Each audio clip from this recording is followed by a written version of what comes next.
Hello, welcome to Retirement Ain't Easy. Today's video is a little different. I'm going to do the 10 album challenge, the 10 album vinyl challenge. This is a challenge that is going around a number of sites, some of the vinyl collectors online. And I learned about it from Frank over at channel 33 RPM. I've also watched a guy, Racer Records as well, is another vinyl collector. You should both check those out. I'll leave their site, their channel links down in the description below. But the rules are pretty simple. You get someone, your wife, your girlfriend, your friend, a stranger, to pick out 10 albums from your collection. I have 8 cubby holes here. So pick out 10 albums from your collection and review those albums and of course record a video. And if you haven't listened to those albums within the last year, then you're obligated to listen to those and come back at a later date with a second video where you give comments after you're listening to those. So I hope you'll stick to the end on this one. It's kind of long, but I go through all 10 and I add some extra comments there on some personal things as well. And so if everything's all clear, I actually talked to my own wife, so you'll get to see the missus today. To participate in this, she picked out my 10 albums and actually sat through the video with me on this. So let's get started. All right, welcome to Retirement Ain't Easy. This is my wife, Carolyn. Hello. Hopefully she won't laugh through the whole thing. And she has picked 10 albums from my collection. I have actually 8 cubby holes full of albums, and she picked 1 from each cubby hole and then 2 from random selections. So we're gonna go through those 10, and hopefully this will be a quick video. I know some of these maybe I'll talk a lot about. It depends on what they are. So let's go ahead and start with album number 1. What you got? AC/DC, Flick of the Switch. AC/DC, Flick of the Switch. I don't remember much about this album. Let's see, it was released in 1983. This is the original album. I do own the original release. And in 1983, I probably bought this from a local store or probably the mall in Hattiesburg, Mississippi, because I was still going to college in 1983. And so I'm guessing probably at the Hattiesburg Mall, which no longer exists. But I have not listened to this in decades. It's not really an AC/DC album that I pull out when I'm ready to listen to AC/DC. The songs on here, I really don't remember ever hearing, except for maybe Flick of the Switch. And as far as the inner cover, it's pretty standard, nothing special about it. None of these songs on the album have ever been played live, probably. Really, it's just a meh. So I need to give this one a listen. If I had a favorite song off of this, I'd have to say I don't, because I can't remember what this album sounds like. So there we go. I'll give this one a listen here in the next month or two and come back with my thoughts on it. So that's AC/DC, Flick of the Switch, number 1. All right, next up, Blue Oyster Cult. Blue Oyster Cult, Spectres. This is the original album release in 1977, so I bought this back then, 1977. And I probably 100%, 99% sure I bought this at the Post Exchange, the PX on Fort Hood, Texas. Central Texas, if you're familiar with Fort Hood, the Army base down there where we were living at the time. This is about their 5th album, I believe. This album came after the album Agents of Fortune, which had the big Don't Fear the Reaper song on it. And there are a few songs on here. If you're a big BOC fan like me, you'll know these songs and you've listened to these songs, but probably the only one that most people know at all off of this is Godzilla. Oops, I picked the wrong ones. Godzilla is the album, the song off this album that everyone probably has heard. I haven't listened to this one in a long time, so I'll give it a listen as well. And my favorite song off of this is, of course, Godzilla. Next. Oh, this looks Deep Purple. brand new. Deep Purple live at the California Jam, 1974. This was released in 2021. So this is a reissue, actually. It looks like it's originally 2005, perhaps. I do know that there was probably DVDs and stuff that came out back then based on this album. I do not know where I bought it from. I can't find any emails where I might have bought it online. I have no idea how I got a hold of this album. And to be honest, I don't remember ever listening to this. So this is going to be in the listening list for me to follow up on. But my favorite song off of this, of course, is going to be Smoke on the Water. An extended version as well. So I'll give this one a listen and see what I think of it, because I do not recall buying or ever listening to this. Thank you. Okay, next. Def Leppard. Def Leppard Pyromania. This was released 1983. I bought this again while I was at college in Hattiesburg, probably at the Hattiesburg Mall. This is the original released album. This is the original, not a reissue. And this was their third album. Yeah, this was their third album, and some great songs on here. Rock Till You Drop. Of course, Photograph was a big song. I think there was an MTV video on that one. Too Late for Love and Rock of Ages. Oh, and Foolin'. Foolin' is on this one too, dear. So those are some great songs on here. I do remember learning Photograph, the intro anyway, off of this album. And from a guitar magazine called Guitar for the Practicing Musicians. That guitar magazine is no longer being published now. They stopped publishing that in 1999, but I actually bought the first issue of that magazine in November 1983. And I remember that distinctly. It had Steve Howe on the cover, and it was one of the first guitar magazines to do guitar tabs, guitar tablatures, if you're familiar with guitar tabs, where they tell you how to play the song by not with notes, but with actual where to put your fingers on the strings. It's guitar tabs. If you're a guitarist, you know what I'm talking about. So they were the first magazine to do that, guitar magazine, and I learned the intro to Photograph from that magazine. What's next? Jimi Hendrix. Jimi Hendrix. I'm gonna have notes for some of these. Jimi Hendrix Experience. Obviously this isn't the original because the original was released in 1967, I think. Yeah, 67. This is a re-release from 2014, and I bought this in November 2021 from an online service called Sound of Vinyl. And you'll find that I bought a lot of albums from Sound of Vinyl in the past 6 or 7 years, probably, since I found them online. I found many others now, but they were the first that I started buying albums online from. And they're pretty good about shipping them on time and packaging them well. This is in really good shape still. Again, this is just a reissue, nothing fancy about it.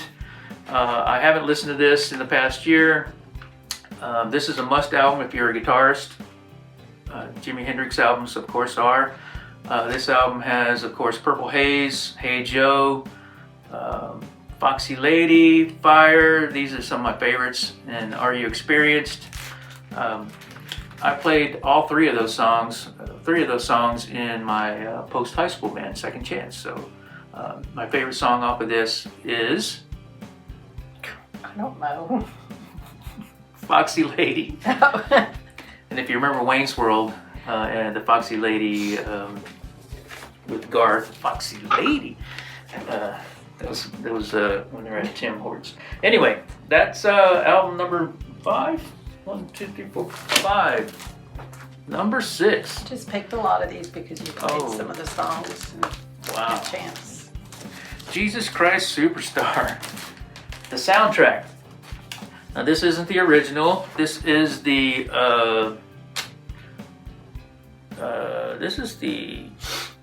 50th anniversary. Yes, this is the 50th anniversary. Originally released. This was released in 2021. The original came out in 1971, and I first heard this. I don't remember how I actually heard this. Probably one of my buddies. But I had the cassette. I wish I still had the cassette.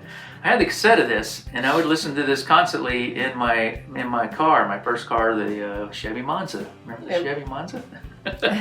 So I probably bought the cassette in 1979 or 1980. Share it sweetly. 1980 when I got my car. My dad got me a car. So this is the 50th anniversary issue. It comes with a nice little book. This is the rock opera, by the way. This is not the TV version, which had John Legend, which was recently aired, a couple years ago, which actually I didn't think was too bad. John Legend did a pretty good job playing Jesus. This is not the the movie version that came out. When did that come out? In the 70s, I think. That had Ted Neely as Jesus Christ, and you've probably seen that. You've probably seen that movie where all the guards have the chrome helmets and standing around in the desert somewhere and all of that. That's a pretty good version too, but it's not as good as the Andrew Lloyd Webber, Tim Rice rock opera. And this, of course, has the unbelievable Ian Gillan from Deep Purple as playing Jesus. And so, if you didn't know that, so this little book is pretty nice. It has all the words to the songs, has all the people that were in the opera originally. Of course, Ian Gillan there, Deep Purple fame. And I listened to this a lot, actually. I've listened to the whole album recently, so this is one that I've actually listened to in the last year. And of course I have the whole digital version on my iPhone, and so I hear many of the songs pop up while I'm driving to work, or when I used to drive to work, or when we're driving somewhere. Some of these songs will pop up as well, and so I have listened to this album. There's the interior with some renditions of Christ. Great album, great soundtrack, with Ian Gillan singing as Jesus. Thank you. That's a good one. I like that one. Next is Kiss, the hottest band in the world.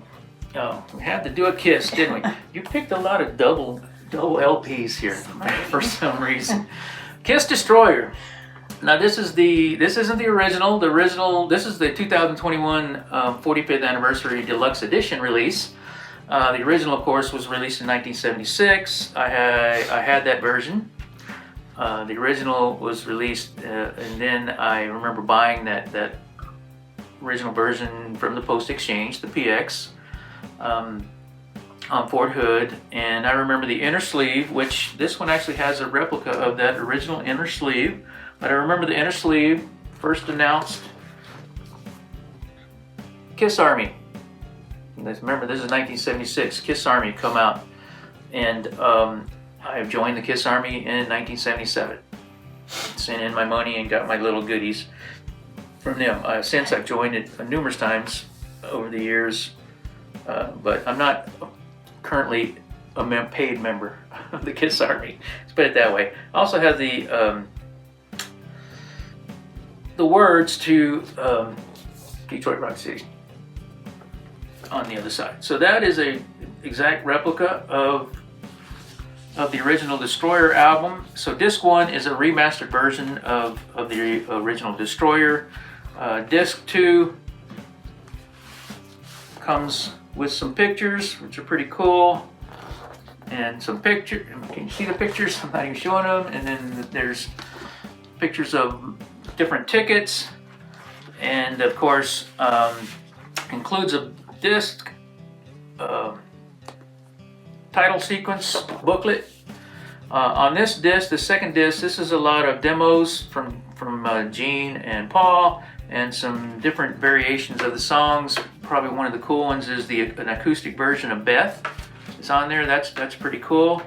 The booklet here, as I said, has the cover has the actual track sheet, sequence track sheet, which is pretty cool.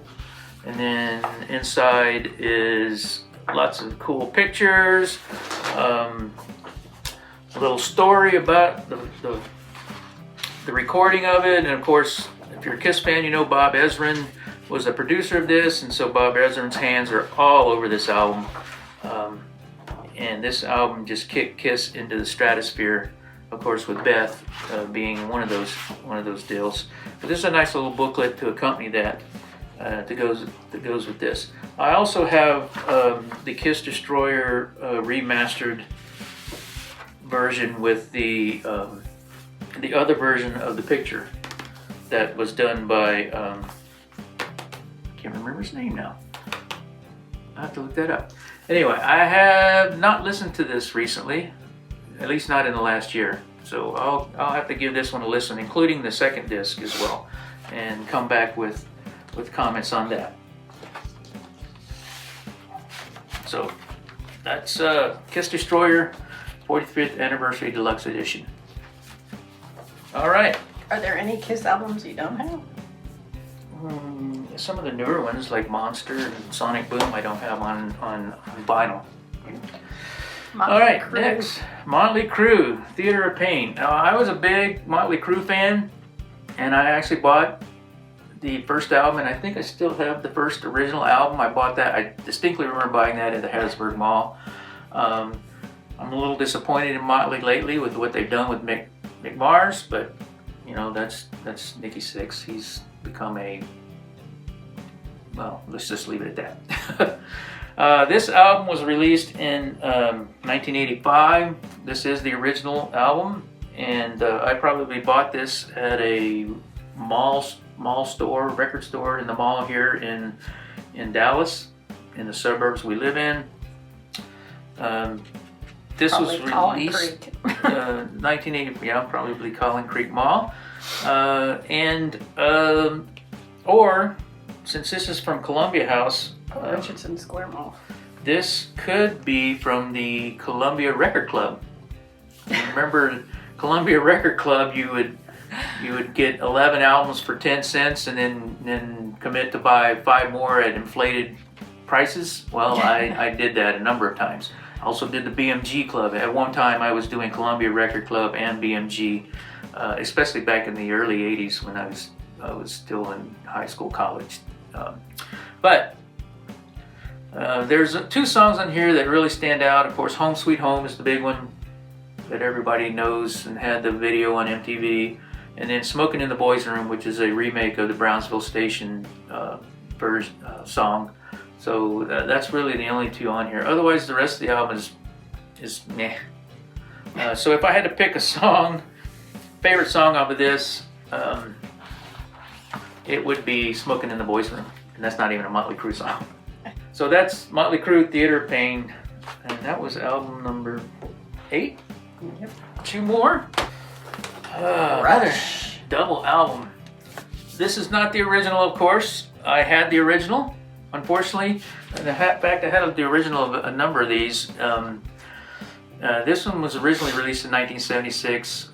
This one is actually a 2015 reissue that I bought in 2019 from Sound of Vinyl, again online. I had the original, but it got purged with the rest of a great number of albums from my collection during the big CD replacement phase.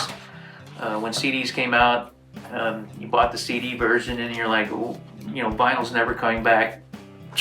Sell it in a garage sale. So Yep. sadly, I lost a lot of my whole complete Led Zeppelin collection, and a number of Kiss albums as well. Yep. Kiss, the originals.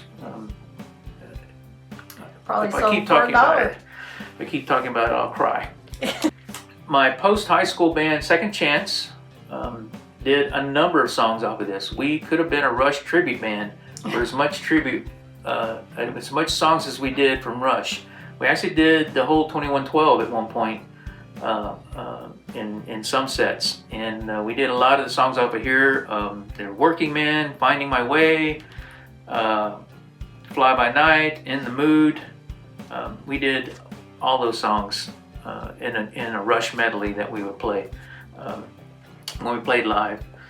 And so at one point in my young punk life, I could sing like Geddy Lee, couldn't I? Yes. That's why we're married. She thought I was... You were supposed to be a rock star. Yeah. And so, just a great album. I haven't listened to it in a long time. So I'm going to have to put it on. There's nothing really special about it. It does open up. I think the original one was only a two gatefold. I can't remember, but this one's 3. Has quite a lot of pictures inside here. And it lists, the albums, the first 4 albums. Great album. Mm-hmm. Favorite song? Finding My Way. All right, and finally, yeah, these were in alphabetical order, it looks like. ZZ Top. ZZ Top, Eliminator. Again, I had the original album that was released in 1983, but it wandered off with the rest of those albums during the CD purge phase, replacement phase. This is a reissue, again, bought from Sound of Vinyl. Man, I should be sponsored by Sound of Vinyl as much as I buy from them. And this was reissued in, I don't know when. It doesn't have a date on here. And this album is the album that made ZZ Top a household word. If you didn't know who ZZ Top was then, you did now after this album. Mainly because 5 of the 11 songs on this album had MTV videos. Every song on here was great. 5 of those had videos. Give Me All Your Lovin', Sharp Dressed Man, Legs, of course, TV Dinners, and Got Me Under Pressure. It's a great album. My recent band, an 80s cover band, Retroplex, used to do Sharp Dressed Man and Cheap Sunglasses. And I'll actually link a video to our promo video from our old Retroplex YouTube site, but we would don beards and cheap sunglasses and play these songs live at the time. I have not listened to this album in a long time, and so I'm going to have to put it on and give it a listen and give it comments. So that's it. That's 10 albums chosen by my lovely wife. And I will give some of those a listen that I've mentioned, and I will come back here in a month or so and follow up on what I thought of them after listening to them again, and we'll see how that goes. Thanks for watching. Subscribe, like, and come back next Monday when I'll have another video for you. This has been Chuck and Carolyn. Retirement Ain't Easy. No, it's not. Thanks for watching. Take care.